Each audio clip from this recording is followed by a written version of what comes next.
This is Big Tasty Sports.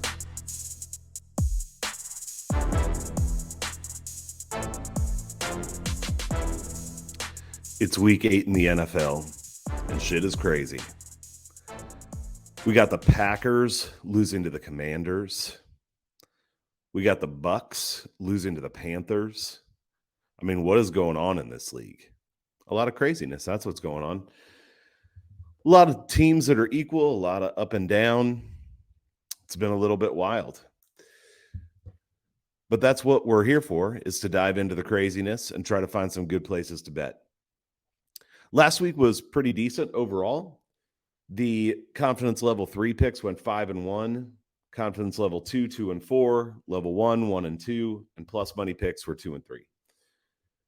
So overall on the year, 59.6% on those confidence level 3 picks. Really, as I talked about last week, the confidence level 1 is what's done everything in. It's been still a profitable year.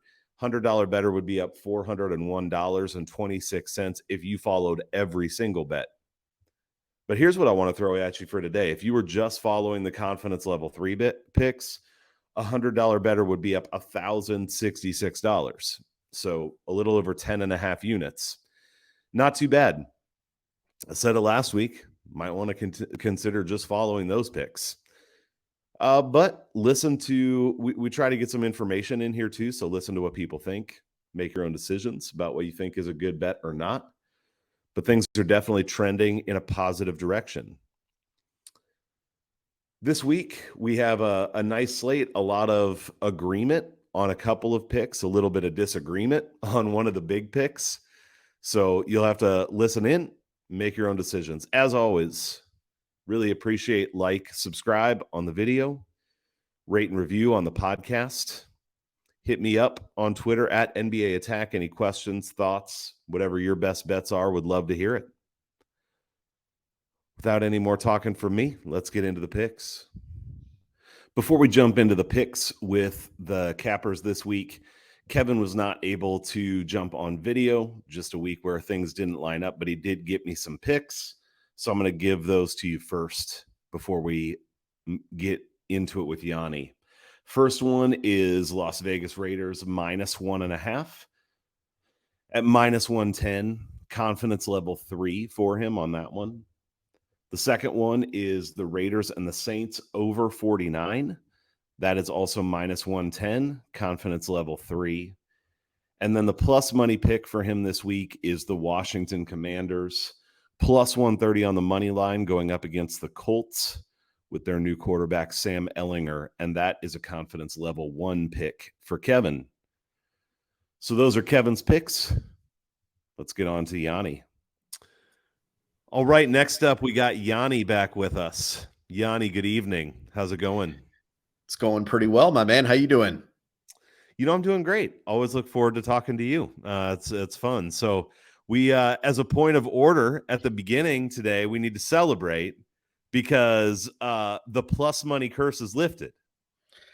It took half the season almost, but only a third. It's a third, man. We got 18 weeks now. we got there. We got there. So we got there. Yeah. Now it's going to be like a run of plus money bets all in a row, I think. We'll see. We'll see. We got away from the teaser. I think that's what did it. I had a teaser this last week, and I missed on 2 out of my 4 legs, so I can't even say that it was close. So, it's crazy. And I think we've talked briefly about this for the past 6-7 years. I have lived and died with teasers, and they've been really, really good. And this year, my record on officially posted teasers is 1-7-1. Wow. Which, I mean, that's almost hard to do, Right. So, but it's crazy. I mean, this last week was a perfect example.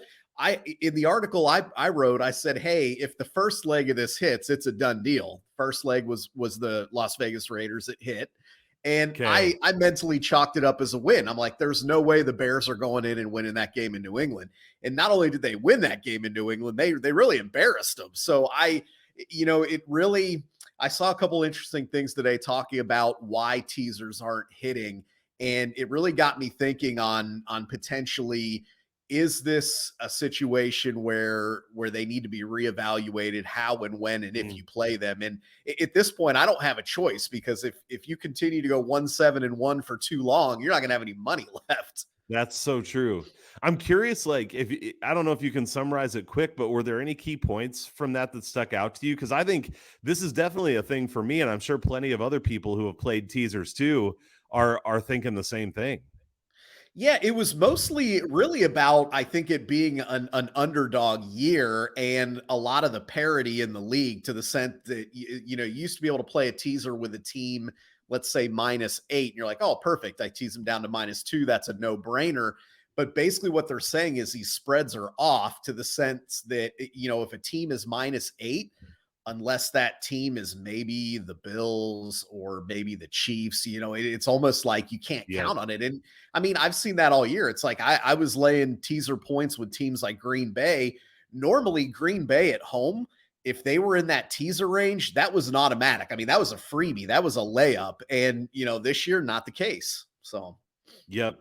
That makes a ton of sense. I mean, we talked about this, I think, with D or sometime recently, but how it does feel like it's the Bills, the Chiefs, and then the Eagles maybe, and then everybody else. So agreed. Agreed. um sorry, I got distracted because I forgot to set my do not disturb as these text messages come in. That's always fun. I can probably cut this You, out too, you actually. So well, I was going to say, you're a popular guy, man. You got always hey, business. it's my son, so I don't mind that, like getting messages from my son, but there we There you go. go. Yeah. I always remember to set the notifications, and this time I didn't. So I'll just All cut that little section out. But right. all right, man. Well, we'll try to stay away from the teasers this week, most likely then. But let's jump into the bets. And what are you liking this week? Little bit chalky for me this week, but again, I mean, that's worked out well this season, so I'm okay with that. So I'm going to throw out and I know I mentioned this to you offline. This is my favorite play so far this season. So if you want to put your confidence level 3 on it, I'm okay doing that here. Score. For whatever, 3.5, whatever you got to do. So I really, really, really like the 49ers at the Rams this weekend, -1.5. Depending on where you shop it there, you can actually get a money line play on the Niners. Not that that number should make a huge difference, but certainly if you get a money line, that's better. But I'll take a -1.5. I I do not see this game being close. And I know these teams have played some hard fought games the last couple seasons, but I don't think that's going to be the case in this one here. I think the Rams are going to struggle big time to put points on the board in this game. And on the flip side there, I think the 49ers, not that they're going to get it cranking per se on offense to where they throw 40 points up on the board, but I think we're going to start to see, now that Shanahan and McCaffrey have a week to they can game plan a little bit here, get him a little bit more involved. I don't know, when you look at that offense, where do you even start? I mean, who do you take away? Do you take away McCaffrey? Do you take away Debo Samuel? What are you doing? I mean, is Kittle your guy? I mean, I don't know. I feel like there's going to be situations where you have a quote unquote Pro Bowl player basically left unaccounted for. I mean, and or Yeah. very much, I mean, you get what I'm saying here. So Yeah. I don't Yeah. like, I don't think this matchup, I think that Rams offensive line is beat up. It's not very good. I think the Niners are healthier than they were a couple weeks ago. So I think defensively, they're going to be able to get after Matt Stafford, maybe force some turnovers. We know it's not a big home field advantage in LA for them. I mean, it'll probably be close to a 50-50 crowd in that game. So I'm all over the Niners here. I love the play. It's, like I said, my favorite play so far this season as far as the straight against the spread play. Yeah, based on our conversation Sunday that I'm with you on this one.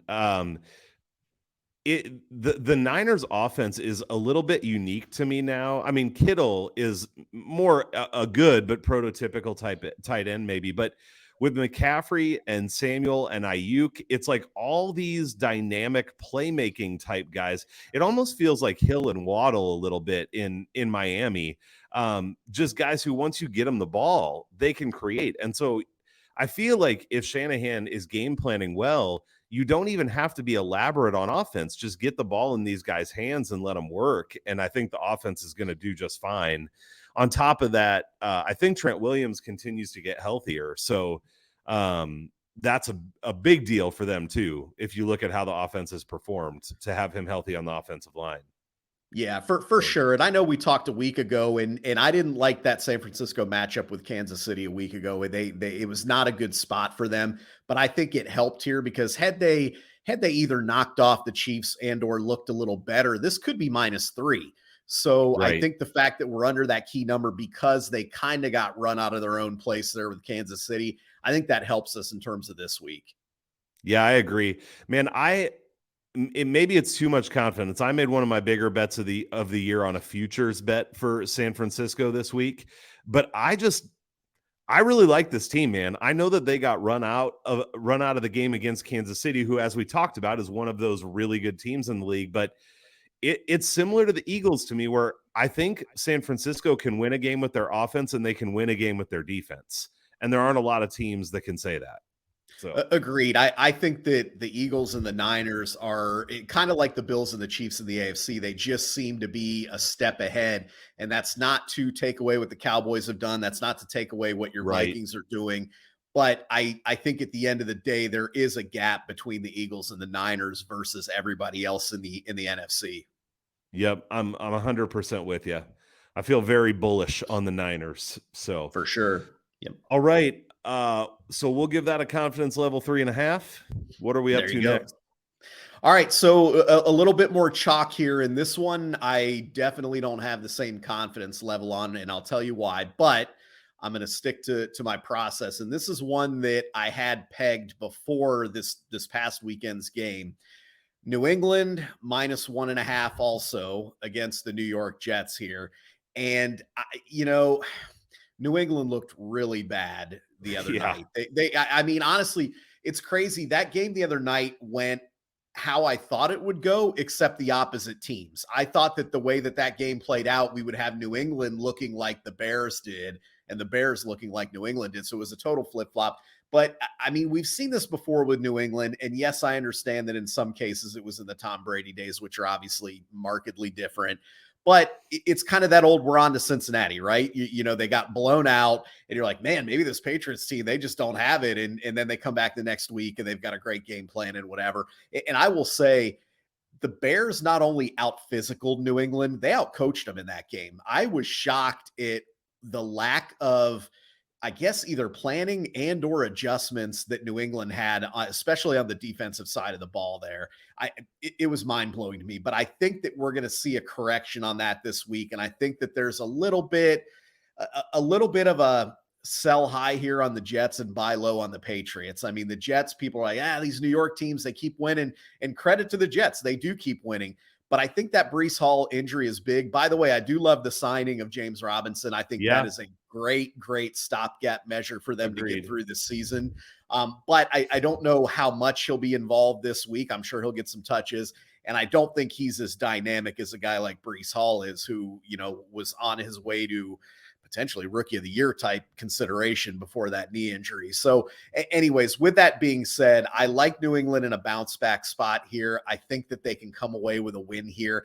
I fail to see the Jets as that kind of 6-2 team and New England as that 3-5 team. I think they're a little bit closer. I think New England comes in with a better game plan. The only question mark I have here is kind of the question mark that everybody has, and that's who's playing quarterback for this team.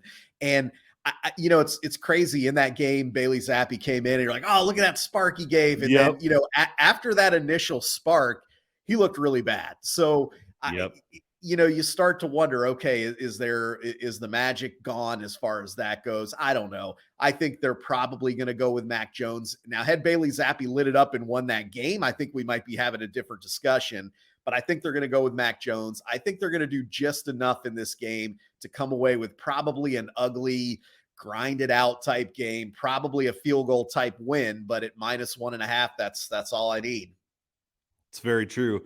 I found it amusing going to the quarterback situation when the announcers on the broadcast were talking about how years ago Belichick also benched his starting quarterback and brought in the backup, and it was Tom Brady. And I'm like, Right, so right. now Bailey Zappi is the next Tom Brady, apparently. But Well, he looked like looks like that maybe for not. he looked like that for a series and a half, and then reality kind of hit in from there. So I Yep. think they go back to Mac Jones here, and I don't know. I mean, I'm not a big Mac Jones guy either, but I think that they'll run the ball. I think that at the end of the day, this is going to be kind of a slug 'em out game, and I think New England can get it done. Yeah, I'm with you. So this isn't going to be one of my bets for the show this week, but before we talked on Sunday, I had made two bets. One was Baltimore plus 2.5, which is moved the other way, so that worked out all right. But the other one was New England -1 at that time, 1.5 now. And I'm with you. I think the Jets are not as the Jets are fine. I'm not down on them, but I don't think they're as good as what they've come across. And I mean, they just had Justin Fields beat them. So I don't know if I'd say Zach Wilson is worse than Justin Fields, but I do think Justin Fields has even more escapability than Zach Wilson does. And that was on full display in that game. He got so many first downs with his legs, and I'm not sure Zach Wilson does the same. Yeah, it'll be interesting to see how the Jets game plan that, because I think the point is the Bears ran Justin Fields, not just for scrambling and escapability. They had a ton of designed runs for him, and they Yeah. worked. Yeah, Yep. and it worked. It's And we've true. seen we've seen the Bills have success doing that against the Patriots. We've seen Lamar Jackson have success doing that. So it's almost like a weakness or an Achilles heel of New England. But I don't see the Jets using Zach Wilson in a designed, hey, we're going to roll him out and run a fullback lead and put him behind. I think, again, he's got that escapability per se, but I don't think he's going to give them necessarily the same trouble that Justin Fields did or some of these other running quarterbacks did. And not to get off track, but someone brought up a really good point. The Cardinals play the Patriots later in the year. And if Cliff Kingsbury's paying attention, which God only knows if he is or not, but if he is, they should basically follow that Bears game plan to a T, Mm. and the Cardinals should be all over that. We'll see. Just something to think about off track of what we're talking about today. That's very interesting. I guess you can bet on whether you want to trust Cliff Kingsbury to do something smart or not. That's an I, interesting bet. it almost seems like it's one of those things where any of us would look and say, "Wow, Lamar Jackson, Josh Allen, Justin Fields, sure, Kyler Murray," but whether or Right? not Cliff does that, we'll see. We'll see. We'll see. Yep. All right. So would you say confidence 2 on that one? Yeah, let's go with a 2 on Okay. that one. New England All looked right. too bad for me to go any higher than that. Understood. Understood. All right. So next up, last but not least, what is your second plus money winner in a row? All right, so I'm double dipping a little bit here. I'm going to sell some points with the Niners here. Okay. So and I toyed around with this because I think that, and I still haven't. I may end up going to -6.5 and playing around with that because you can get, I think, plus 170 on that. But for Okay. the sake of this here, I'm going to go a little more conservative here, try to get a little win streak going with the plus money. I like I'm it. just going to go, I'm going to go -3 San Francisco here, plus 110. Okay. Not a huge return, but we're protected with the -3 with a potential push if it ends up being a field goal game. I think the Niners win this game by double digits. You could sell me on -9.5, to be honest. Wow. But again, in this situation, I'm going to go ahead, hopefully string a little win streak together. I'm going to go -3 plus 110. I hear you. What confidence do you want to go on that one? I'll give you a 3 on it. I mean, I don't do, as we've talked about. I'm not a huge kind of plus money guy. There are some occasional Sure. opportunities I'll take, but this is an exception where I feel pretty good about this one. This is definitely one. Like I said, before it's all said and done, I'll probably have a -6.5 bet. I haven't bet it yet, but I probably will. I like where your head's at, man. I definitely feel the same. And so we'll see if it comes through or not. But I feel very good about the Niners this week as well. So all right, man. Awesome. Well, thanks for jumping on. And maybe haven't said this as clearly for a while, but best place for people to find stuff, you can follow Yanni at YanniBet on Twitter and get all of the stuff there, or go to betcrushers.com. Anything you want to say about what you're putting out and kind of how that's been going? Yeah, betcrushers.com or on Twitter at the betcrushers. We generally get about we do get 3 football articles out a week, and then usually a NASCAR article right now with baseball season winding down. So we've got DFS articles on Wednesday, and then we usually have our posted weekly plays and prop bets. Had our best prop weekend this last weekend. Hit a lot. Really came close to sweeping the 10-player card. So that was Wow. encouraging after a slow start. And our plays are hitting, I think, at about 57-58% right now. So we're in that kind of margin of profit there. Check us out. We love to interact too. So tell us if we're bad, if we're good, whatever you want to tell us.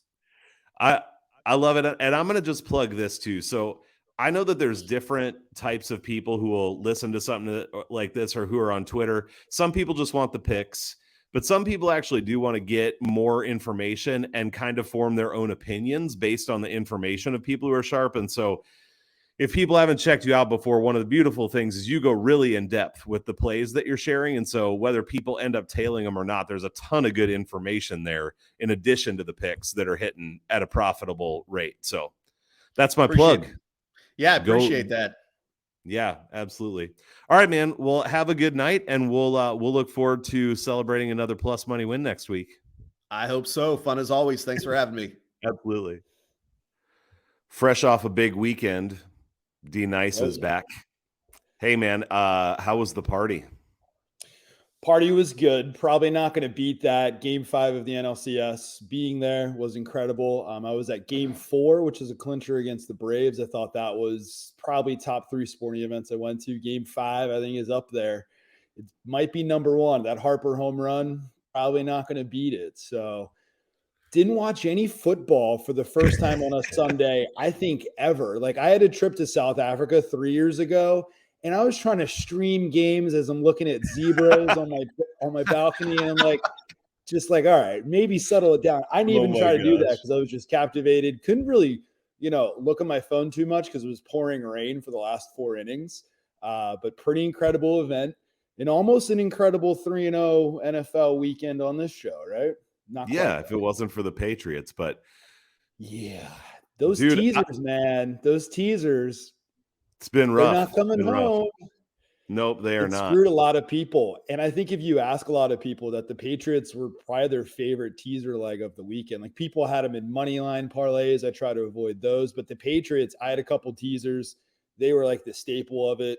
I hit another teaser that didn't have them in because all the other ones got home. I think Bengals got home, Raiders, and there are a couple other ones, but didn't do it for us, New England. And they lost by what, 19, 20 points? That's not what we're Yeah, looking for. it was never really close. No, it sucked. So yeah, man, that was my only teaser of the week. Although my only teaser of the week also had Atlanta in it, which lost. So I was already Yeah. I was already done before we got there. So I It's didn't have just to such sweat a it out. weird season right now. Still profitable season, but I was looking for another Totally. 3-0. I went 4-0 with bets on Sunday, and then I had a Wheeler over 5.5 strikeout prop that got home. And then I was like, hey, if the Patriots do this, I go 6-0 this week. Didn't even watch football, which is embarrassing, but hey, the Phillies take precedence as they're in the World Series now, and didn't do it. But let's get some more wins this week. Let's do it, man. Uh well, yeah, let's jump into it. What's your first pick? First pick. It's going to be ugly, and it's a team that I think I've faded a couple times, but it's Seattle -3 at -107. They're at home. There were 2.5s earlier in the day on Tuesday, I think. Monday, I didn't bite. I thought about it. 3, I was like, okay, there's some push potential here. So, bottom line, Seattle, I think, is shocking us to the upside. I'm not going to say that they're a playoff team, but they're contenders to win that division, contenders to get a 7 seed, right? And Geno Smith, Tasty, if someone would have told you that the Seahawks would look better with Geno than Russ, you'd say Shocking. No shocking, way. total shocker, total shock. Yep. So let Geno cook. So I think it's more of these teams are pretty evenly matched. Bad spot for the Giants. Giants are coming off of the London trip, didn't take a bye, went home against the Ravens, shocked that one. I was like, wow. Went to the Jaguars. I thought that they were underdogs for a reason. I thought that that line should be a little bit closer to a pick or +1, +2. It was +3. They got that outright. Now they go all the way west. And I think it's just a tough spot. Like, I think that Saquon can be the great equalizer. Daniel Jones is trying to do, I guess, a pseudo Josh Allen impression. He's been with better, all the rush man. yards. Yeah, He's been better lately. he looks a lot better. They have some Neal went down on the offensive line. That hurts. They've got some issues in the secondary now in terms of injuries. I think that that'll kind of play a role here too as you're going west. Geno's tossing the ball around. Geno, honestly, is a top 5, top 6, top 7 quarterback in this league right now. And if you look at the Giants defense, they've gotten it done late. And they've impressed me late in games because they've come back, I think, 3 or 4 times. But if you look at how they grade out, you can't always look at grades. You have to look at how they actually perform. But EPA per play, bottom 10. They're actually 30th ranked overall defense on Pro Football Focus. Take that with a grain of salt because Crazy. I think that they're better. But I think that this is just a bad spot. Hopefully Saquon doesn't run for 3 touchdowns. But if you give me like a 27-20 outcome, I'm totally fine with that. Yeah, I like where you're going with that. I mean, I think where Geno might struggle is like earlier in the year when they played San Francisco while they were healthy on defense, and it's just a really good defense, but the Giants don't have that. I mean, you just talked about the Giants defense not being very good. Even if they're mediocre, I think Geno's doing just fine against everything except the really elite defenses. And in Seattle, I agree with you. That's tough to go that far west. And I wonder things like, you know, a lot of teams have, but the Giants have been in these close games. If Kirk gets into the end zone at the end of the last game and they lose, is this a 3.5 line? You know, I think getting the 3 without the hook is nice.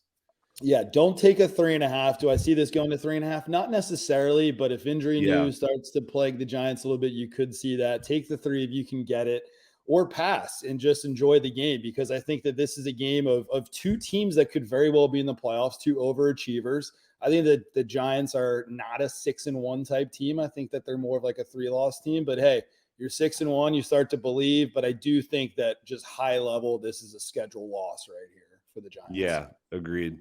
What's your confidence level on that one? Let's do a 3 on that one. I was leaning 2.5. I can't do 2.5. So that's going to be the most. Yanni did 3.5 on one of his, so I guess Did he really? You do 2.5. Yeah. Probably the Niners, right? Probably the Niners. Ding, ding, ding. Okay. It almost made my cut, but I was thinking that Yanni would have the Niners on here, and I don't want to duplicate picks. Exactly. I was the same. Niners. That's why I'm not taking them either, but I love the Niners here. So do I. All right. One down. What's number 2?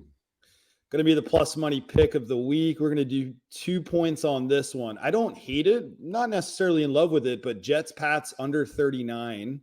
I got it plus 109 last night at DraftKings. You can probably still get it midday here on Wednesday.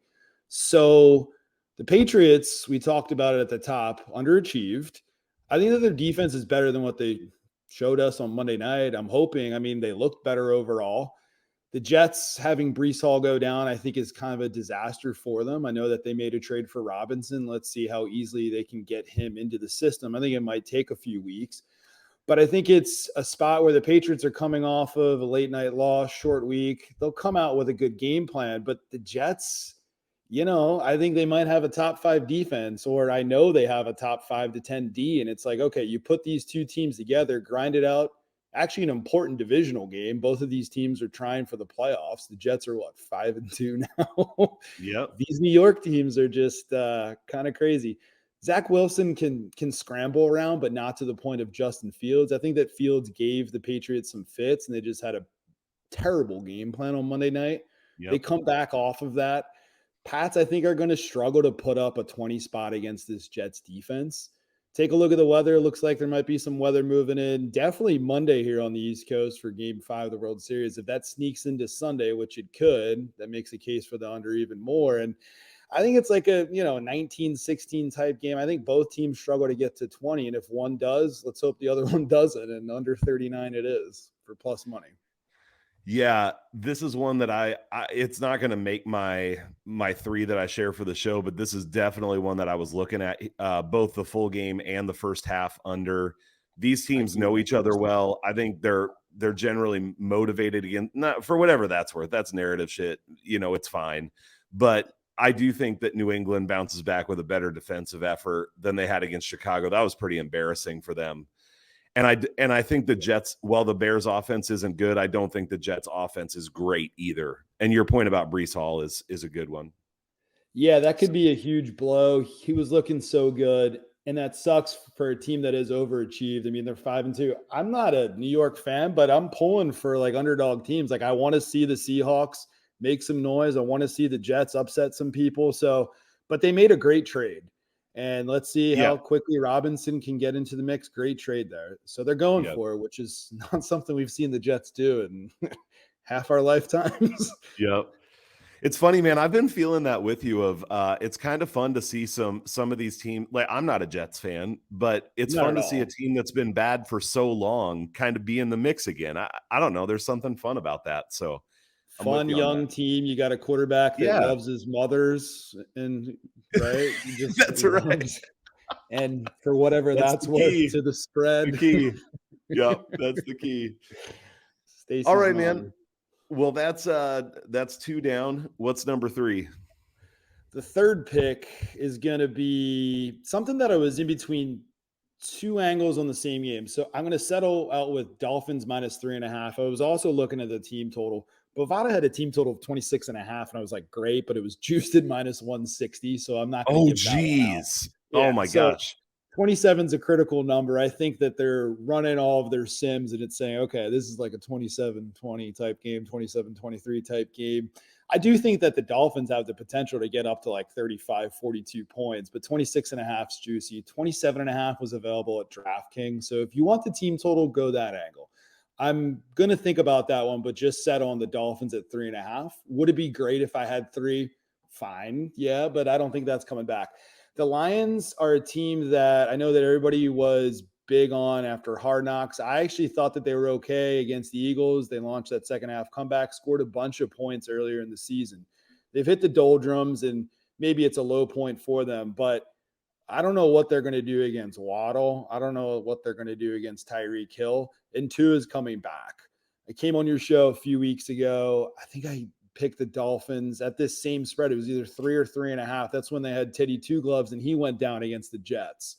So I think I learned a lot about the Jets in that game, but I also learned that Tua is very important to this offense. And yes, they did not look great on Sunday Night Football, but give another week to integrate back into the system. I think that they can easily put up a 30 to 40 spot. The Lions, I know, can be frisky in the dome, but the Dolphins are going to be very frisky in that dome and just put up a bunch of points. So if you give me like a 34-21 type Dolphins win, I'm going to feel pretty good about it. And I do think that the Dolphins are better than what they've shown us in previous weeks. They started out 3-0 for a reason, had some nice upsets. You know, it's hard to get by with your third string quarterback. So hopefully Tua can keep concussion free and get this one into the 30s for us and cover the spread. Yeah, this is where it's crazy depending on when we record, because I talked to Phil about picks. You know, this is Wednesday morning. I talked to him Tuesday evening for picks, and he had Miami -3 at -110, and now it's back to 3.5, which actually, so I don't know if I'll use this yet or not. It's in my top 4, but I bet 3.5 on the look ahead line and thought that was a decent look. Yeah. And then it dropped to 3 and I was like, shit. And then now it's back to 3.5. So Miami. Yeah, it dropped to 3, I guess, because Miami didn't look great on Sunday Night Football. Again, I didn't see anything, but just taking a look at the highlights and the box score, it's like, okay, Kenny Pickett turned the ball over 2-3 times. You can only, again, not cover a spread. Covered a teaser, though. That's probably why it went down for a little bit, and now it's back up to 3. I'm searching lines right now. It looks like it's 3 across the, or 3.5 across the board. Yeah, that's what I'm seeing too. Yep. Yeah. So we'll settle for 3.5. We'll do it. 2 points on that one also. Okay, sweet. 2-point confidence on that one. So 1-3, 2 2s. I'll take the 2-1 weekend last weekend. Would love to bring out the brooms, but yeah, exactly. Very good.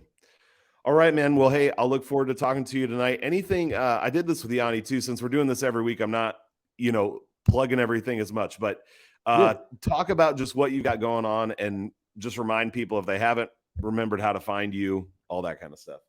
Find me on the internet, on the Twitter at Sir Wager Rager. That's my personal account. Wager_Rager is where I post all the content. Doing weekly NFL podcast to be recorded on Wednesday night. Do my best to get that up Thursday evening. So if the Thursday night game's a blowout, you can just say, okay, let's look ahead to the weekend, but always there by Friday morning. You're on there almost every week.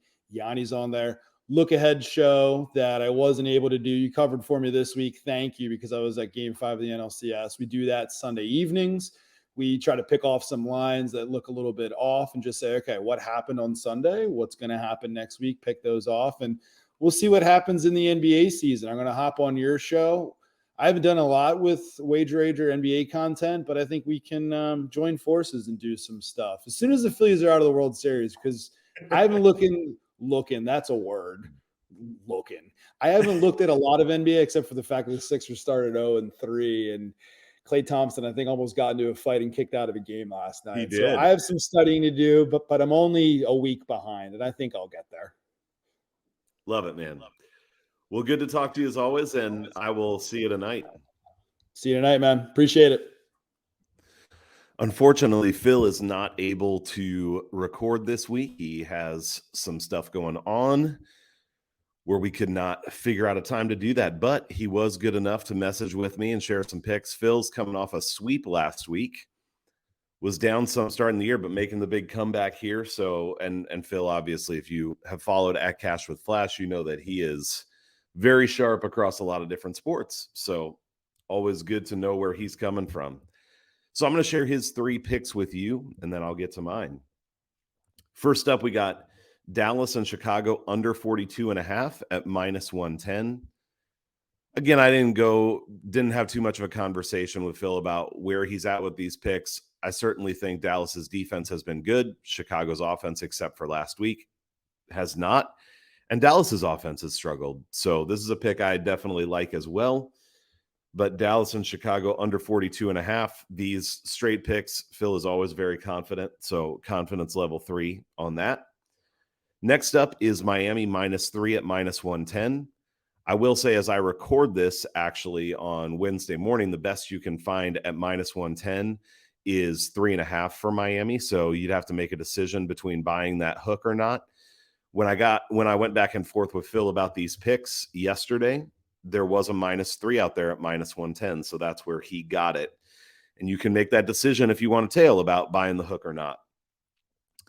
That also would be confidence level 3 for him. And then the last one, going against a number of other picks on this show this week, is the Rams money line +105. That'll be his plus money pick of the week. Not sure exactly where he's coming from on that one. I don't mean that he's wrong. I just mean, since I'm on the other side, I'm not exactly sure what his case is for the Rams, and I don't want to speculate too much. So we will leave it at that. Again, he came off a sweep last week, so who am I to doubt it? All right, those are Phil's picks. Follow him at Cash with Flash. He honestly has a ton of content he's been putting out, mostly through covers and a couple other sites. Pretty sure all those links are in his bio. He has a link tree where you can click on those things. He's been doing a lot with same game parlays even. A lot of those have been going well, so go check out at Cash with Flash. On to my picks. A lot of stuff I considered this week. What I landed on is 3 first half bets. I actually didn't go into it intending to do all first half bets. I know I've done a decent amount of that this year, but it's worked out okay for me. And so I'm going to just go back to the well here with some first half picks. The first 2 are ones that I've been riding at least for a few weeks, and it's just been going well. And in this, I'm not going to ride them blindly, but in this particular matchup, I think there's reason to like them. The first one is Tennessee Titans -0.5 point at -105. I see it moving to -1 now, which certainly still is not bad. There's not enough of it. I understand that there's the push potential there, but there's not enough of a difference for me to say I wouldn't take it. I would still take this at -1 if that's what you're seeing. What this comes down to for me is that Houston's run defense is pretty atrocious. If you look at the rankings in Pro Football Focus, in the 30s out of 100, it's really bad. And obviously Tennessee is a team that wants to establish the run with Derrick Henry. I think that they'll be able to do that sufficiently here. Certainly think that Tennessee, while I continue to say that they are a middle of the league team, And we've seen a lot of variants where a Houston could have Tennessee come in and beat them for sure. But Tennessee's been a very good first half team on both sides of the ball, both in terms of scoring and limiting opponents, while Houston has really struggled in the first half. Houston struggled some overall, but I like it better in the first half just because of the way these two teams have performed in the first half. I think Tennessee -2.5 for the game is not terrible. It feels a little trappy, but with that bad run defense for Houston, I'm going to ride Tennessee in the first half -0.5. That's going to be a confidence level 3 for me.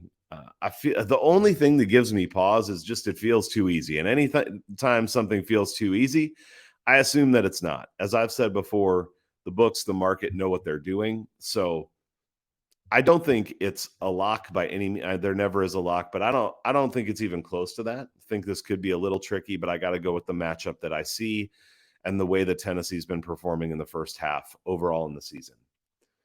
Second one for me is the Eagles coming off of a bye at home against Pittsburgh.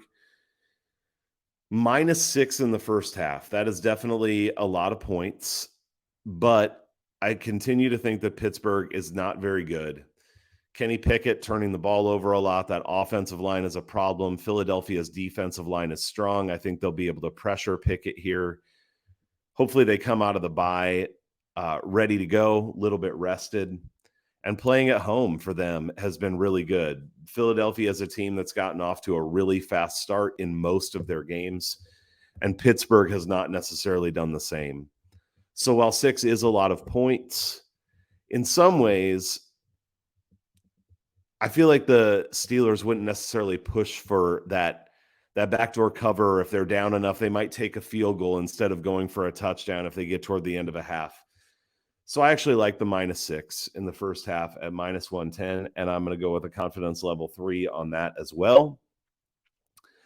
And then my last pick is 49ers -0.5 in the first half at +110. Similar, if you've been listening to the whole thing, Yanni for his plus money pick did San Francisco -3 for the game at +110. You can get San Francisco +3 in the first half at +130 or so. I actually thought about just making that my pick, but then I thought, I'm not going to get greedy. Sometimes these first halves do come down to being 14-13 or, 10-9, whatever. So I'm going to go ahead and just do the half point at +110, but I don't mind a -3 in the first half at +130, and I may end up with some money on that. San Francisco's been a good first half team recently. The only reason that I'm not going to make this a confidence 3 pick, I'm going to make it confidence 2, is Phil being on the Rams. Honestly, I know that no capper is right all the time, but I certainly respect where he's coming from. And I do like the Niners a lot. I'm on that side solidly. I've bet them for the whole game. I've bet them for the first half. So I'm not wavering in terms of saying that's the side I'm on. But I'm going to just back it down a little from being confidence level 3 to being confidence level 2. I still think the Niners go in and get it done this week. All right, those are the picks for this week.